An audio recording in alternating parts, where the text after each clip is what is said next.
Hello అండి, నమస్తే. నేను మీ హీలర్ హిమబిందు. సో ఇవాల్టి వీడియోలో నేను ఏం చెప్పాలి అనుకుంటున్నాను అంటే, చాలామంది నేను చెప్పే టిప్స్ బాగున్నాయి అంటున్నారు. ఓకే, వాళ్ళు అది యూజ్ చేస్తున్నారు, తగ్గుతున్నాయి, అది కూడా ఓకే. కానీ మనం నార్మల్గా బయటికి అదే హాస్పిటల్కి వెళ్ళి ట్యాబ్లెట్స్ తీసుకుంటే ఏం చేస్తారు? మార్నింగ్, మధ్యాహ్నం, ఈవినింగ్. సో 3 పూటలు వేసుకుంటారు కదా. 3 పూటలు వేసుకుంటే వాళ్ళకి మొత్తం కంప్లీట్గా క్యూర్ అయిపోతుంది కదా.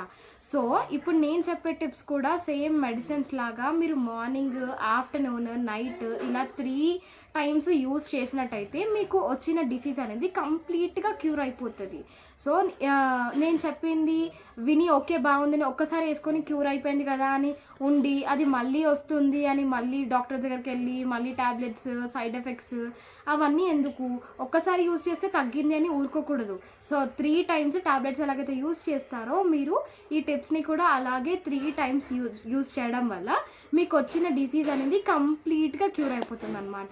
సో మీరు ఇప్పటి నుంచి ఒకసారి చేసి ఊరుకోకుండా 3 టైమ్స్ యూజ్ చేసి దాని కంప్లీట్ బెనిఫిట్స్ అనేది తీసుకోండి. Thank you.